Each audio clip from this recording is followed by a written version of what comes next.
Hello everyone. Next अपना topic है planning ਤੇ ਕੰਟਰੋਲਿੰਗ ਦੇ ਵਿੱਚ ਰਿਲੇਸ਼ਨਸ਼ਿਪ ਕੀ ਹੈ। Planning is a perspective and controlling is ਇਵੈਲੂਏਟਿਵ।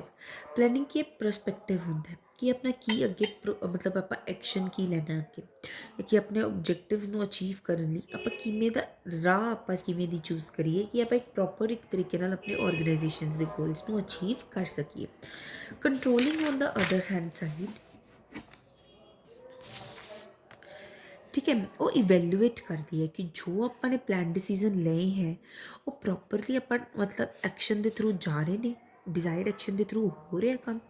So what is planning is what about action. आप एक्शन लेने फिर जो आप एक्शन लेने उन्होंने आप कंट्रोल करते हैं।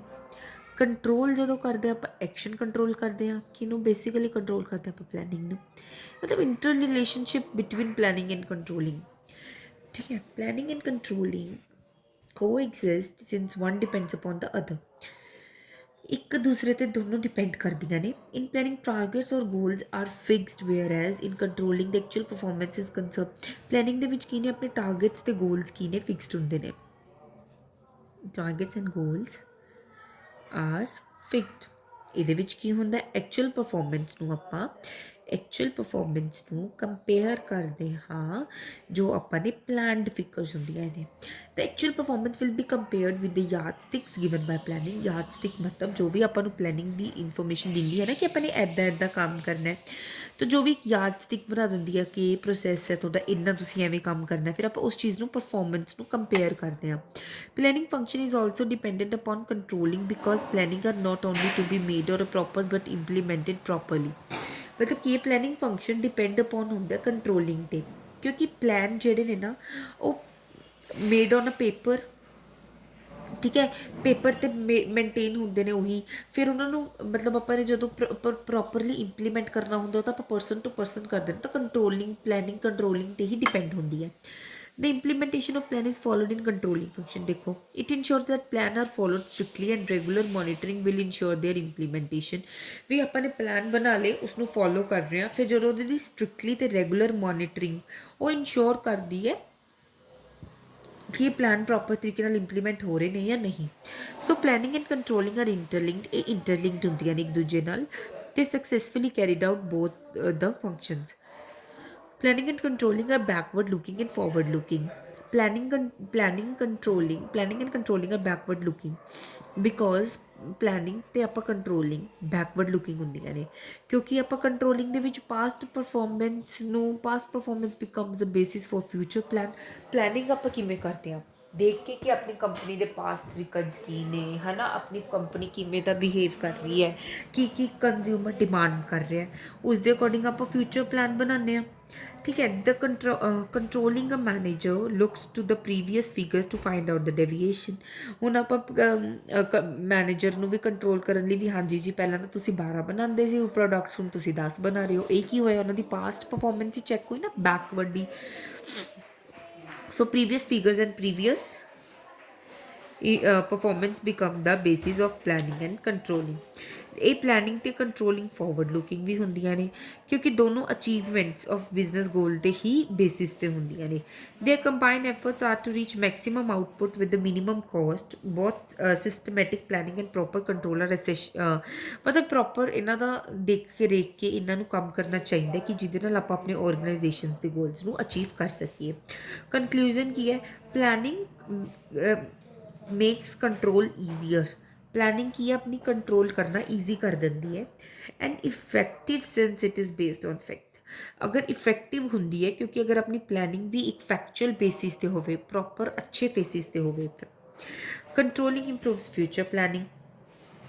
कंट्रोलिंग की है जो भी डेविएशनस आंदियां उन्होंने कंट्रोल करती है तो कंट्रोलिंग हेल्प करती है फ्यूचर प्लैनिंग दे विच। ठीक है नैक्सट अपना की है कंट्रोलिंग प्रोसैस। कंट्रोलिंग की कंटिन्यूस प्रोसैस है। It is not applied when everything else is done। ਇਹ ਉਦੋਂ ਨਹੀਂ ਅਪਲਾਈ ਹੁੰਦੀ ਇਹ ਨਾ ਸਮਝਿਓ ਕਿ ਹਾਂਜੀ ਆਪਾਂ ਨੇ ਪਿੱਛੇ ਪਲੈਨਿੰਗ ਪੜ੍ਹ ਲਿਆ ਡਾਇਰੈਕਟਿੰਗ ਪੜ੍ਹ ਲਿਆ ਮਤਲਬ ਆਰਗੇਨਾਈਜ਼ਿੰਗ ਪੜ੍ਹ ਲਿਆ ਰਿਕਰੂਟਮੈਂਟ ਵਗੈਰਾ ਸਭ ਪੜ੍ਹ ਲਿਆ ਇਹ ਨਹੀਂ ਹੈਗਾ ਕਿ ਆਪਾਂ ਕੰਟਰੋਲਿੰਗ ਐਂਡ ਤੇ ਕਰਨੀ ਹੈ ਵੀ ਅਗਰ ਐਂਡ ਤੇ ਹੈ ਤਾਂ ਐਂਡ ਹੀ ਫੰਕਸ਼ਨ ਹੈ। ਨੋ ਕੰਟਰੋਲਿੰਗ ਪਲੈਨਿੰਗ ਤੋਂ ਹੀ ਸ਼ੁਰੂ ਹੋ ਜਾਂਦਾ for the very from the very first step the controlling has been started. There may be some inbuilt controls in the exercise of managerial techniques. ठीक है, in spite of this there may be a difference in standards to be achieved and actual performance. मतलब ਚਾਹੇ ਉਹਨਾਂ ਦੇ ਵਿੱਚ ਜਿੰਨੀਆਂ qualities ਹੋਣ but ਕਿਤੇ ਨਾ ਕਿਤੇ ਤਾਂ ਡੈਵੀਏਸ਼ਨਸ ਆਉਂਦੇ ਹੀ ਆਉਂਦੇ ਹੈ. There may be due to human limitations. ਕੁਝ ਵੀ ਹਿਊਮਨ ਟੈਕਨੀਕਸ ਤੇ ਵੀ ਆਪਾਂ ਲਿਮਿਟੇਸ਼ਨਸ ਕਹਿ ਸਕਦੇ ਹਾਂ. Some control methods ਤਾਂ ਕੰਟਰੋਲ ਮੈਥਡਸ ਅਪਲਾਈ ਕਰਨੇ ਚਾਹੀਦੇ ਨੇ ਇਹਨਾਂ ਦੀ ਪਰਫਾਰਮੈਂਸ ਨੂੰ ਇੰਪਰੂਵ ਕਰਨ ਲਈ. ਫਸਟ ਸਟੈਪ ਕੀ ਹੈ? Setting performance standards. ਠੀਕ ਹੈ. ਸੈਕਿੰਡ ਸਟੈਪ ਕੀ ਹੈ? Measurement of actual performance. Third step ਕੀ ਹੈ? ਇਹਨੂੰ ਤੁਸੀਂ ਐ ਨਹੀਂ ਲਿਖ ਕੇ ਆਉਣਾ ਫਸਟ ਸਟੈਪ ਕਿਤੇ ਲਿਖਤਾ ਸੈਕਿੰਡ ਸਟੈਪ ਕਿਤੇ ਲਿਖਤਾ, ਨਹੀਂ, ਇਹ ਲਾਈਨ ਵਾਈਜ਼ ਲਿਖਣੇ ਆ. Comparing actual performance with the standard performance, analyzing deviation, then taking corrective action. Okay, ठीक है. फर्स्ट अपना की है setting performance standards. Every enterprise plan activate ਕਰ ਦਿੰਦੀਆਂ ਨੇ ਐਡਵਾਂਸ ਦੇ ਵਿੱਚ. ਉਹਨਾਂ ਦੇ ਬੇਸਿਸ 'ਤੇ ਪਲਾਨਸ 'ਤੇ ਆਪਾਂ ਓਬਜੈਕਟਿਵਸ ਅਤੇ ਗੋਲਸ ਐਵਰੀ ਡਿਪਾਰਟਮੈਂਟ ਦੇ ਬ੍ਰਾਂਚ 'ਤੇ ਆਪਾਂ ਫਿਕਸ ਕਰਦੇ ਹਾਂ. ਠੀਕ ਹੈ. ਫਿਰ ਇਹ ਦੀਜ਼ ਗੋਲਸ ਜਾਂ ਤਾਂ ਕੁਆਂਟਿਟੀ ਬੇਸਿਸ ਹੁੰਦੇ ਨੇ, ਵੈਲਿਊ ਬੇਸਿਸ, ਮੈਨ ਆਰ ਬੇਸਿਸ, ਵੀ ਕਿੰਨੇ ਘੰਟੇ ਕੰਮ ਕਰਨਾ, ਵੀ ਜੋ ਵੀ ਆਪਾਂ ਫਿਊਚਰ ਦੇ ਵਿੱਚ ਅਚੀਵ ਕਰਨੇ ਨੇ, ਲੈਣੇ ਨੇ. ਦੇਰ ਮੇ ਆਲਸੋ ਵੀ ਕੁਆਲੀਟੇਟਿਵ ਗੋਲਸ. ਕੁਆਲੀਟੇਟਿਵ ਗੋਲਸ ਵੀ ਹੋਣੇ ਚਾਹੀਦੇ ਨੇ. ਕੁਆਲੀਟੇਟਿਵ ਗੋਲਸ ਮਤਲਬ ਤੁਸੀਂ ਅੱਛੇ ਓਨੈਸਟਲੀ ਤਰੀਕੇ ਨਾਲ ਕੰਮ ਕਰ ਰਹੇ ਹੋ, ਨਹੀਂ ਕਰ ਰਹੇ. ਠੀਕ ਹੈ. Quantity the achievement of various target is made the responsibility of specific person. ਕੀ ਇਹਨਾਂ ਨੇ ਟਾਰਗੇਟਸ ਨੂੰ ਅਚੀਵ ਕਰਨਾ, ਇਹ ਰਿਸਪੋਂਸੀਬਿਲਿਟੀ ਬਣ ਜਾਂਦੀ ਹੈ ਪਰਸਨਸ ਦੀ. The level of achievement are also decided in advance. Achievement ਵੀ ਇਹਨਾਂ ਦੀ ਪਹਿਲਾਂ ਤੋਂ ਹੀ ਡਿਸਾਈਡ ਹੋ ਜਾਂਦੀ ਹੈ ਵੀ ਅਸੀਂ ਕਿੰਨੇ ਪ੍ਰੋਡਕਟਸ ਦੀ ਅਚੀਵਮੈਂਟ ਕਰਨੀ ਹੈ. Whether a particular result is to be taken as satisfactory, average or poor should be predetermined so that the persons responsible for that work should be able to access their performance. ਹਰ person ਨੂੰ ਆਪਣਾ ਆਪਣਾ ਗੋਲ ਦੇ ਦਿੱਤਾ ਜਾਂਦਾ ਹੈ, ਤੁਸੀਂ ਇਹ ਕੰਮ ਕਰਨਾ ਹੈ, ਤੁਸੀਂ ਇਹ ਕੰਮ ਕਰਨਾ ਹੈ. ਕੀ ਹੈ ਕਿ ਉਹਨਾਂ ਨੂੰ ਐਕਸੈਸ ਫਿਰ ਪ੍ਰੋਪਰ ਆਪਾਂ ਉਹਨਾਂ ਦੀ ਪਰਫਾਰਮੈਂਸ 'ਤੇ ਰੱਖ ਸਕਦੇ ਹਾਂ. Sometimes it may not be possible to set standards in numerical terms. For example some example ਤੋਂ ਸਮਝੋ ਇਹ ਲਾਈਨ ਦਾ ਮਤਲਬ. For example, setting up of a quality standards or standards for managerial work etc. not possible in numerical terms. ਕੀ ਹੁਣ ਆਪਾਂ ਇਹ ਤਾਂ ਨਹੀਂ ਕਹਿ ਸਕਦੇ ਨਾ ਵੀ ਇਹ ਪਰਸਨ ਕਿੰਨੀ ਇਹਦੇ ਵਿੱਚ ਕਿੰਨੀ ਕੁਆਲਿਟੀ ਹੈ, ਕਿੰਨਾ ਇਹ ਮਤਲਬ ਆਪਣਾ ਪ੍ਰੋਪਰ ਐਫਰਟਸ ਲਗਾ ਕੇ ਕੰਮ ਕਰੇਗਾ. ਨੋ, ਇਹਨੂੰ ਆਪਾਂ ਨੂਮੈਰੀਕਲ ਟਰਮਸ ਦੇ ਵਿੱਚ ਡਿਸਕਸ ਨਹੀਂ ਕਰ ਸਕਦੇ. There must be a time limit attach to the standard set so the performance is judged at the time of that time. ਇਹ ਨਹੀਂ ਆਪਾਂ ਕਹਿ ਸਕਦੇ ਵੀ ਅਗਰ ਅੱਜ ਉਸ ਪਰਸਨ ਨੇ 10 ਬਣਾਏ 12 ਬਣਾਏ. ਨੋ, ਆਪਾਂ ਕਈ ਵਾਰ ਪਰਸਨ ਦੀ ਐਫਰਟਸ 'ਤੇ ਵੀ ਦੇਖ ਸਕਦੇ ਹਾਂ. ਆਪਾਂ ਪ੍ਰੋਪਰ ਇੱਕ ਟਾਈਮ ਬੇਸਿਸ 'ਤੇ ਵੀ ਰੱਖ ਸਕਦੇ ਕਿ ਇੱਕ ਪਰਸਨ ਨੇ 2 ਘੰਟੇ ਦੇ ਵਿੱਚ ਕਿੰਨੇ ਗੁੱਡਸ ਬਣਾਏ. ਠੀਕ ਹੈ. The effort should be made to set standards for short periods or long period standard may be reduced to short term standards for effective control. For example, if a target of 1,20,000 unit is set for the year, then the target should be reduced to 10,000 units per month. मतलब ਕੀ ਹੋਇਆ ਕਿ ਪੂਰਾ target ਹੈ 1,20,000 unit ਬਣਾਉਣੇ ਨੇ ਪੂਰੇ ਸਾਲ ਦੇ ਵਿੱਚ, ਤਾਂ ਇੱਕ ਮਹੀਨੇ ਦੇ ਵਿੱਚ ਤੁਸੀਂ ਕਿੰਨੇ ਬਣਾਉਣੇ ਨੇ? 10,000. If targets are for short period then deviation can be found at the earliest and remedial measures may be taken quickly. ਅਗਰ ਟਾਰਗੇਟਸ ਆਪਣੇ ਸ਼ਾਰਟ ਪੀਰੀਅਡ ਲਈ ਨੇ ਨਾ ਤਾਂ ਆਪਾਂ ਡੇਵੀਏਸ਼ਨਸ ਬਹੁਤ ਈਜ਼ੀਲੀ ਤਰੀਕੇ ਨਾਲ ਲੈ ਸਕਦੇ ਹਾਂ. ਅਤੇ ਅਗਰ ਕੁਝ ਵੀ ਆਪਣੇ ਕੋਲ ਡਿਫਰੈਂਸ ਆਉਂਦਾ ਹੈ ਉਹਨੂੰ ਆਪਾਂ ਕੁਇਕਲੀ ਲੈ ਸਕਦੇ ਹਾਂ. If the targets are for longer periods, ਤਾਂ ਅਗਰ ਬਹੁਤ ਲੌਂਗਰ ਪੀਰੀਅਡਸ ਹੁੰਦੇ ਨੇ ਨਾ, ਟਾਰਗੇਟ ਇਹ ਬਹੁਤ ਸ਼ਾਰਟ ਪੀਰੀਅਡ ਲਈ ਹੈ. ਅਗਰ ਲੌਂਗ ਪੀਰੀਅਡ ਇਹੀ 4-5 ਸਾਲ ਦਾ ਹੀ ਹੁੰਦਾ ਤਾਂ ਆਪਾਂ ਨੂੰ ਬਹੁਤ ਔਖਾ ਹੋ ਜਾਂਦਾ ਕੁਛ ਡਿਸੀਜ਼ਨ ਲੈਣ ਲਈ, ਹੈ ਨਾ. ਤਾਂ ਕਈ ਵਾਰ ਪ੍ਰੋਡਕਸ਼ਨ ਦਾ ਵੀ ਲੋਸ ਹੋ ਜਾਂਦਾ ਹੈ. ਐਗਜ਼ਾਮਪਲ ਆਫ ਕੁਆਂਟੀਟੇਟਿਵ ਸਟੈਂਡਰਡਸ ਅਤੇ qualitative standards. Unit to produced and sold, ਜਿਹੜੀਆਂ ਆਪਾਂ ਯੂਨਿਟ ਪ੍ਰੋਡਿਊਸ ਕਰਦੇ ਹਾਂ ਅਤੇ ਵੇਚਦੇ ਹਾਂ.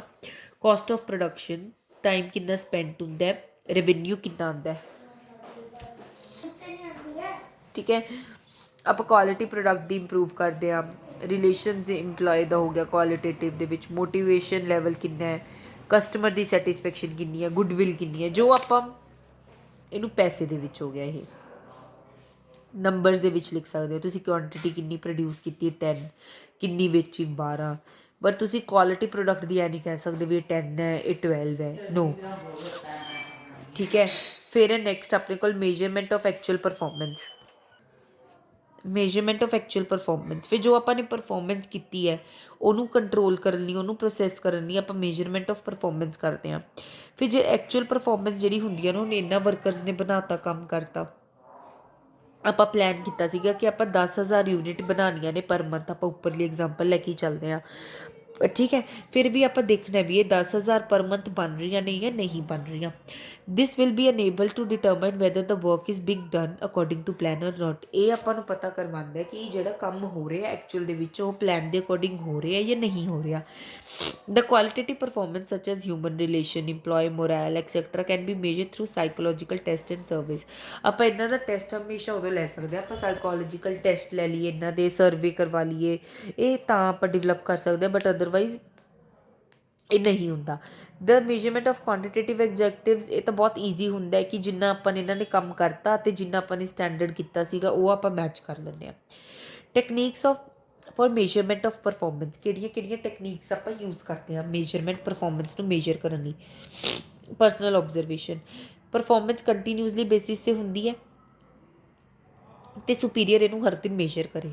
ਪਰਫਾਰਮੈਂਸ ਰਿਪੋਰਟ, ਪਰਫਾਰਮੈਂਸ ਰਿਪੋਰਟ ਬਣਾਈ ਜਾਂਦੀ ਹੈ ਵੀ ਜੋ ਵੀ ਆਪਾਂ ਨੇ ਮਤਲਬ ਅਗਰ ਫਰਦਰ ਆਪਾਂ ਨੇ 10,000 ਕਿਹਾ ਸੀਗਾ, ਅਗਰ 9,000 ਬਣੇ ਨੇ ਤਾਂ ਉਹਨਾਂ ਦੀ ਪਰਫਾਰਮੈਂਸ ਰਿਪੋਰਟ ਬਣੇਗੀ ਕਿ ਇਹਨਾਂ ਨੇ 9,000 ਬਣਾਏ ਨੇ। ਸੈਂਪਲ ਚੈਕਿੰਗ, ਕਈ ਵਾਰ ਆਪਾਂ ਅਗਰ ਉਹਨਾਂ ਨੇ 5,000 ਪ੍ਰੋਡਕਟ ਬਣਾਏ, ਉਹਦੇ ਵਿੱਚੋਂ ਆਪਾਂ 499 ਵਾਲਾ ਪ੍ਰੋਡਕਟ ਚੂਜ਼ ਕਰ ਲਿਆ ਅਤੇ ਉਹਦਾ ਰੈਂਡਮਲੀ ਚੈੱਕ ਕਰ ਲਿਆ। ਲੈਬੋਰਟਰੀ ਚੈੱਕ ਹੋਣੇ ਚਾਹੀਦੇ ਨੇ ਕਿ ਇਹ ਮਤਲਬ ਗਲਤ ਤਾਂ ਨਹੀਂ, ਕੋਈ ਫਾਲਸ ਤਾਂ ਨਹੀਂ ਕੋਈ ਯੂਜ਼ ਕਰ ਰਿਹਾ। Accounting ratios, certain ratios may be prepared on the basis of accounting figures, gross profit ratio, ਆਪਾਂ ਨੂੰ ਕਿੰਨਾ ਪ੍ਰੋਫਿਟ ਹੋ ਰਿਹਾ, ਰਿਟਰਨ ਕਿੰਨੀ ਆ ਰਹੀ ਹੈ, ਨੈਟ ਪ੍ਰੋਫਿਟ ਰੇਸ਼ੀਓ ਕਿੰਨੀ ਆ ਆਪਣੀ, ਠੀਕ ਹੈ, ਇਹ ਹੁੰਦਾ। ਫਿਰ ਥਰਡ ਕੀ ਹੈ, comparing actual performance and standard performance. The next step control ਦਾ ਕੀ ਹੁੰਦਾ ਵੀ ਜਿਹੜੀ ਆਪਣੀ ਐਕਚੁਅਲ ਪਰਫਾਰਮੈਂਸ ਹੁੰਦੀ ਹੈ ਉਹਨੂੰ ਆਪਾਂ ਸਟੈਂਡਰਡ ਪਰਫਾਰਮੈਂਸ ਨਾਲ ਕੰਪੇਅਰ ਕਰਦੇ ਹਾਂ ਕਿ ਜੋ ਪਰਫਾਰਮੈਂਸ ਹੋ ਰਹੀ ਹੈ ਆਪਣੀ ਪਲੈਨਸ ਦੇ ਨਾਲ ਹੋ ਰਹੀ ਹੈ ਕਿ ਨਹੀਂ। ਅਗਰ ਐਕਚੁਅਲ ਅਤੇ ਸਟੈਂਡਰਡ ਪਰਫਾਰਮੈਂਸ ਮੈਚ ਕਰ ਜਾਂਦੀਆਂ ਨੇ ਤਾਂ ਕੰਟਰੋਲਿੰਗ ਫੰਕਸ਼ਨ ਐਂਡ ਹੋ ਜਾਂਦਾ, ਠੀਕ ਹੈ। ਅਗਰ ਅਗਰ ਡੈਵੀਏਸ਼ਨ ਆਉਂਦਾ ਹੈ ਫਿਰ ਨੈਕਸਟ ਸਟੈਪ ਲੈਂਦੇ ਹਾਂ ਆਪਾਂ। ਅਗਰ ਡੈਵੀਏਸ਼ਨ ਘੱਟ ਹੁੰਦਾ ਤਾਂ ਉਹਨੂੰ ਆਪਾਂ ਇਗਨੋਰ ਕਰ ਦਿੰਦੇ ਹਾਂ, ਠੀਕ ਹੈ, ਮਾਈਨਰ ਮਤਲਬ ਘੱਟ ਹੁੰਦਾ। ਬਟ ਅਗਰ ਆਪਣਾ ਜ਼ਿਆਦਾ ਹੁੰਦਾ ਤਾਂ ਟਾਈਮਲੀ ਐਕਸ਼ਨ ਲੈਣਾ ਉਹ 'ਤੇ ਬਹੁਤ ਇੰਪੋਰਟੈਂਟ ਹੈ, ਠੀਕ ਹੈ। ਫਿਰ ਆਪਣਾ ਨੈਕਸਟ ਹੈ, ਇਹ ਆਪਣਾ ਚੈਪਟਰ ਕੰਪਲੀਟ ਹੋ ਜਾਏਗਾ। 2 ਹੀ ਟੈਕਨੀਕਸ ਹੈਗੀਆਂ ਇਹਦੇ ਵਿੱਚ। ਐਨਾਲਾਈਜ਼ਿੰਗ ਡੈਵੀਏਸ਼ਨ, ਐਨਾਲਾਈਜ਼ਿੰਗ ਡੈਵੀਏਸ਼ਨ ਦਾ ਮਤਲਬ ਕੀ ਹੁੰਦਾ। ਨੈਕਸਟ ਕੀ ਹੈ, ਐਨਾਲਾਈਜ਼ਿੰਗ ਡੈਵੀਏਸ਼ਨਸ ਵੀ ਮਤਲਬ ਐਨਾਲਾਈਜ਼ ਕਰਨਾ ਚਾਹੀਦਾ, ਦੇਖਣਾ ਚਾਹੀਦਾ ਪ੍ਰੋਪਰਲੀ। ਅਗਰ ਕੁਝ ਡੈਵੀਏਸ਼ਨਸ ਕੀ ਹੁੰਦੀਆਂ ਨੇ, ਸਮ ਡੈਵੀਏਸ਼ਨਸ ਕੀ ਹੁੰਦੀਆਂ ਨੇ ਨਹੀਂ ਨੋਟਿਸ ਜਾਂਦੀਆਂ ਹਾਇਰ ਮੈਨੇਜਮੈਂਟ ਦੇ, ਬਟ ਸਮ ਡੈਵੀਏਸ਼ਨ ਜਿਹੜੀਆਂ ਹੁੰਦੀਆਂ ਨੇ ਬਹੁਤ ਜ਼ਰੂਰੀ ਹੁੰਦੀਆਂ ਨੇ ਕਿ ਜੋ ਹਾਇਰ ਮੈਨੇਜਮੈਂਟ ਉਹਨਾਂ ਨੂੰ ਧਿਆਨ ਨਾਲ ਦੇਖੇ। ਅਤੇ 2 ਕੈਟੇਗਰੀਜ਼ ਦੇ ਵਿੱਚ ਇਸ ਨੂੰ ਆਪਾਂ ਡਿਵਾਈਡ ਕੀਤਾ। Deviation need to be attended urgently, ਵੀ ਜੋ ਡੈਵੀਏਸ਼ਨਸ ਆਪਾਂ ਨੂੰ ਹੁਣੀ ਦੇਖਣੀਆਂ ਚਾਹੀਦੀਆਂ ਨੇ ਅਰਜੈਂਟਲੀ। ਐਂਡ ਜਿਹੜੀਆਂ ਮਾਈਨਰ ਨੇ ਉਹਨੂੰ ਆਪਾਂ ਮਤਲਬ ਇਨਸਿਗਨੀਫੀਸੈਂਟ ਆਪਾਂ ਦੇਖੋ ਕੋਈ ਗੱਲ ਨਹੀਂ ਫਿਰ ਦੇਖ ਲਾਂਗੇ ਉਹਨਾਂ ਨੂੰ। ਤਾਂ critical point control, critical point control ਮਤਲਬ ਕੀ ਰਿਜ਼ਲਟ ਏਰੀਆਜ਼ ਕੀ ਆ ਰਹੇ ਇਹਦੇ ਵਿੱਚ, ਰਿਜ਼ਲਟ ਏਰੀਆ ਦੇ ਵਿੱਚ ਆਪਾਂ ਨੂੰ ਅਰਲੀਐਸਟ ਟੂ ਅਰਲੀਐਸਟ ਇਹਨਾਂ ਨੂੰ ਕਰਨਾ ਚਾਹੀਦਾ। ਫੋਰ ਐਗਜ਼ਾਮਪਲ ਅਗਰ ਆਪਾਂ ਨੇ ਕੋਸਟ ਆਫ ਪ੍ਰੋਡਕਸ਼ਨ ਇਨਕਰੀਜ਼ ਕਰਤੀ 2 ਰੁਪਏ ਯੂਨਿਟ, ਆਪਾਂ ਨੇ ਇਨ ਪੋਸਟਲ ਚਾਰਜ ਵੀ ਇਨਕਰੀਜ਼ ਹੋ ਗਏ। ਹੁਣ ਕ੍ਰਿਟੀਕਲ ਪੁਆਇੰਟ ਇਹ ਹੈ ਕਿਉਂਕਿ ਆਪਣੀ ਕੋਸਟ ਆਫ ਪ੍ਰੋਡਕਸ਼ਨ ਇਨਕਰੀਜ਼ ਹੋ ਗਈ ਤਾਂ ਆਪਣਾ ਐਡਵਰਸ ਇਫੈਕਟ ਪਊਗਾ ਰੈਵਨਿਊ 'ਤੇ, ਘੱਟ ਪੈਸਾ ਆਊਗਾ ਕਿਉਂਕਿ ਆਪਣੀ ਕੋਸਟ ਆਫ ਪ੍ਰੋਡਕਸ਼ਨ ਇਨਕਰੀਜ਼ ਹੋ ਗਿਆ, ਆਪਾਂ ਨੂੰ ਪ੍ਰੋਫਿਟ ਘੱਟ ਹੋਊਗਾ, ਠੀਕ ਹੈ। ਇਹਨੂੰ ਇਮੀਡੀਏਟਲੀ ਐਨਾਲਾਈਜ਼ ਕਰੋ, ਕਿ ਸਟੈਪ ਟੇਕਨ ਕਰੋ ਇਹ 'ਤੇ ਵੀ ਜੋ ਵੀ ਆਪਾਂ ਨੂੰ ਇਹ 'ਤੇ ਕਿਵੇਂ ਆਪਾਂ ਕਰ ਸਕਦੇ ਹਾਂ। ਪਰ ਜਿਹੜੀ ਪੋਸਟਲ ਚਾਰਜਿਸ ਹੈ ਹੁਣ ਉਹ 'ਤੇ ਤਾਂ ਆਪਣਾ ਕੋਈ ਹੈ ਹੀ ਨਹੀਂ ਕਿਉਂਕਿ ਸਮੋਲ ਐਕਸਪੈਂਸ ਹੋਏਗਾ, ਕਿਉਂਕਿ ਉਹ ਪੋਸਟਲ ਚਾਰਜਿਸ ਤਾਂ ਪੋਸਟਲ ਅਥੋਰਿਟੀਜ਼ ਵਾਲਿਆਂ ਨੇ ਹੀ ਆਪਾਂ ਨੂੰ ਕਰਨੀਆਂ ਨੇ ਕਿਉਂਕਿ ਮੈਨੇਜਮੈਂਟ ਦੇ ਇਹਦੇ ਵਿੱਚ ਕੋਈ ਰੋਲ ਨਹੀਂ ਹੁੰਦਾ। ਮੈਨੇਜਮੈਂਟ ਬਾਈ ਐਕਸੈਪਸ਼ਨਸ ਵੀ ਇਹਦੇ ਵਿੱਚ ਹੁੰਦਾ ਹੈ ਕਿ ਮਤਲਬ it means that manager controlling everything ends up controlling nothing.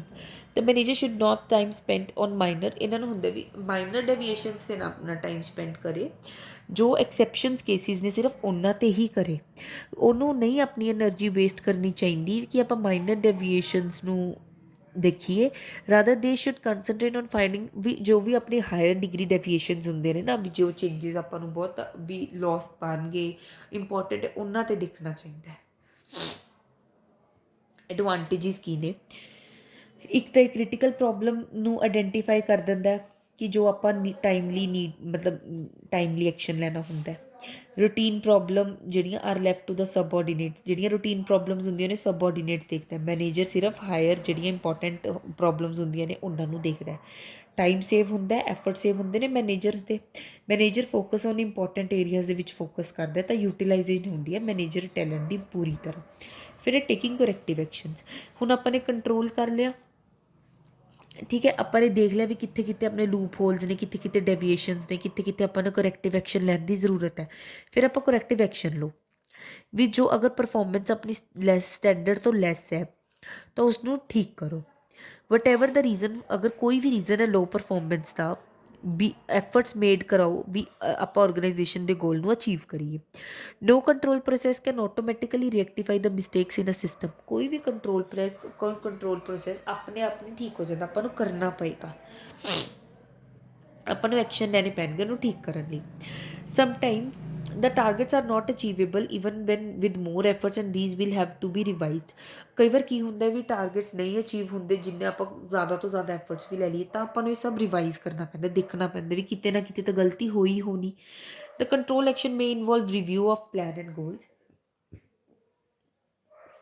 Control action ਦੇ ਵਿੱਚ ਕੀ ਕੀ ਚੀਜ਼ਾਂ ਆਉਂਦੀਆਂ ਨੇ, ਪਲਾਨਸ ਤੇ ਗੋਲਸ ਨੂੰ ਦੁਬਾਰਾ ਦੇਖੋ, ਕੰਮ ਕਰਨ ਦਾ ਤਰੀਕਾ ਚੇਂਜ ਕਰੋ, ਚੇਂਜ ਇਨ ਦਾ ਸਾਈਮ, ਜੋ ਵੀ ਟਾਸਕ ਕਿਸੇ ਨੂੰ ਦਿੱਤਾ ਤਾਂ ਉਹਦਾ ਚੇਂਜ ਕਰੋ। ਜੋ ਵੀ ਜਿਵੇਂ ਆਪਾਂ ਲੇਬਰ ਇੰਟੈਂਸਿਵ ਟੈਕਨੀਕ ਯੂਜ਼ ਕਰ ਰਹੇ ਹਾਂ, ਲੇਬਰ ਤੋਂ ਕੰਮ ਕਰਵਾ ਰਹੇ ਹਾਂ ਤਾਂ ਮਸ਼ੀਨ ਤੋਂ ਕੰਮ ਕਰਾਓ।